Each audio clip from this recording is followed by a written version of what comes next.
Hello बच्चों, good morning. अभी तक आप लोगों ने पद्य खंड पढ़ा और इसके पहले मैंने आपको गद्य साहित्य का इतिहास लिखवाया है। तो आज आप आचार्य रामचंद्र शुक्ल द्वारा लिखित निबंध विधा पढ़ेंगे, जो आपके पुस्तक में मित्रता नाम से है। देखिए, यह निबंध विधा की रचना है। भाषा इसकी तत्सम शब्द युक्त खड़ी बोली है, तर्कपूर्ण और सहज है। शैली इसकी विश्लेषणात्मक है। और आप थोड़ा सा इसके मुख्य बिंदुओं पे देखें कि जो है इसमें आप पढ़ेंगे क्या क्या, उसके बाद हम इसको पढ़ाना प्रारंभ करेंगे। इसमें देखिए, लेखक ने सबसे पहले क्या बताया है कि मित्रता की हमें, जब हम बाहरी दुनिया में निकलेंगे तो हमें मित्रता की आवश्यकता पड़ेगी। फिर हमारी दूसरा बिंदु इसका क्या है, जान पहचान होगी लोगों से। फिर समाज का सामना होगा हमसे। और उसके बाद बच्चों, इस पाठ को पढ़ लेने के बाद आप सभी जानेंगे कि मित्र किस प्रकार का होना चाहिए, मित्र का चुनाव कैसे करें, अच्छे मित्र के गुण और मित्र के कर्तव्य क्या होने चाहिए, तथा कुसंगति के दुष्परिणाम। इन सभी बिंदुओं पर जो है आप जो है पढ़ेंगे। और आइए अब इसका पहला पैराग्राफ हम पढ़ते हैं।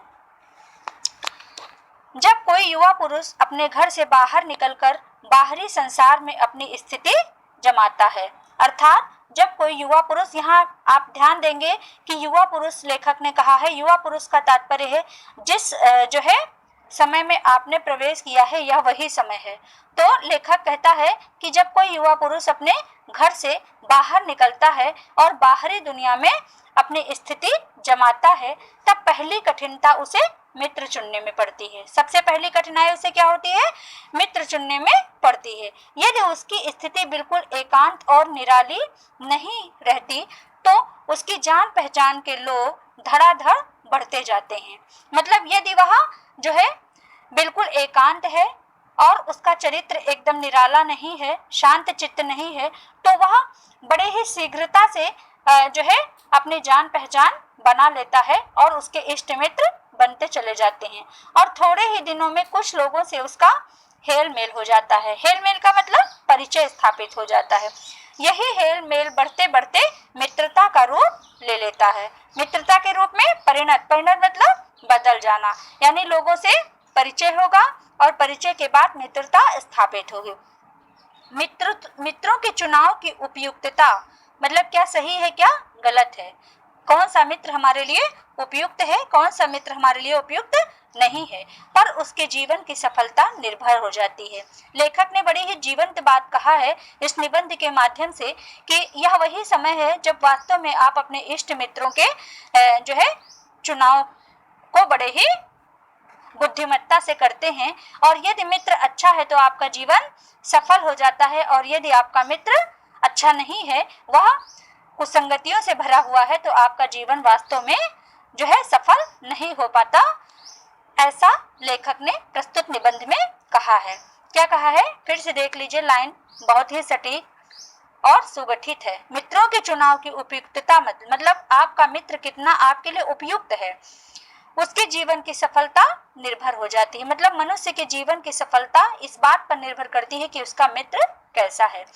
क्योंकि संगति का गुप्त प्रभाव क्यों कहा है लेखक ने, इसलिए कि संगति धीरे धीरे जो है मनुष्य के व्यवहार को इस प्रकार बदल देती है कि मनुष्य सब कुछ देखते हुए भी यह जान नहीं पाता कि हम किस प्रकार से जो है हमारे विचार किस प्रकार परिवर्तित हो रहे हैं। तो संगति का गुप्त प्रभाव हमारे आचरण पर भारी पड़ता है, यानी अत्यधिक पड़ता है। हम लोग ऐसे समय में समाज में प्रवेश करके अपना कार्य आरंभ करते हैं जबकि सारा चित्त कोमल मतलब पूर्ण रूप से हमारी जो भावनाएं हैं वो अपरिपक्व होती हैं। हमारे अंदर मैच्योरिटी नहीं होती है, परिपक्वता नहीं होती है। हमारा चित्त अत्यंत ही कोमल होता है और हर तरह का संस्कार ग्रहण करने योग्य रहता है। हर तरह का संस्कार ग्रहण करने योग्य कहने से लेखक का तात्पर्य यह है कि कोई गलत बात सिखाएगा तो हम गलत बात ग्रहण कर लेंगे, और यदि वही बात वो अच्छी सिखाएगा तो हम अच्छी बात भी ग्रहण कर लेंगे। हमारे भाव अपरिमार्जित और हमारी प्रवृत्ति अपरिपक्व होती है। हमारे भाव कैसे होते हैं, अपरिमार्जित होते हैं। अपरिमार्जित मतलब भली भांति वो परिमार्जित नहीं होते हैं। तो और हमारी प्रवृत्ति कैसी होती है, अपरिपक्व होती है। मतलब उस समय हमारे अंदर कोई मैच्योरिटी नहीं रहती है, हमारी सोच इतनी दृढ़ नहीं रहती है कि हम यह जान पाए कि हमारे लिए क्या उचित है और क्या अनुचित है। हम लोग कच्ची मिट्टी की मूर्ति के समान रहते हैं, जिससे ये लाइन बहुत ही इम्पोर्टेंट है आपके बोर्ड परीक्षाओं की दृष्टि से। कई बार ये दोहराई जा चुकी हैं पंक्तियां, तो इसलिए आप इसको ध्यान दे के पढ़ें। हम लोग कच्ची मिट्टी की मूर्ति के समान रहते हैं, जिससे जो जिस रूप का चाहे उस रूप का करे। लेखक ने जो है क्या कहा है प्रस्तुत लाइनों में कि हम लोग कच्ची मिट्टी की मूर्ति के समान होते हैं। कच्ची मिट्टी की मूर्ति कैसी होती है? कुम्हार उसे जैसा आकार चाहे उस आकार प्रकार का बना दे। तो लेखक ने भी यहाँ पर कहा है कि युवावस्था में प्राणी जब प्रवेश करता है तो ठीक उसकी भी स्थिति कैसी होती है, कच्ची मिट्टी की मूर्ति के समान ही रहती है। उसे जो जिस रूप का चाहे उस रूप का निर्मित कर दे, चाहे राक्षस बना दे और चाहे देवता बना दे। क्योंकि कच्ची मिट्टी क्यों कहा? कच्ची मिट्टी इसलिए कहा क्योंकि उस समय मनुष्य के विचार बहुत ही अपरिपक्व होते हैं, उसके विचारों में परिपक्वता नहीं होती है, इसलिए चाहे कोई उसे राक्षस बना दे चाहे देवता बना दे। ऐसे लोगों का साथ करना हमारे लिए बुरा है।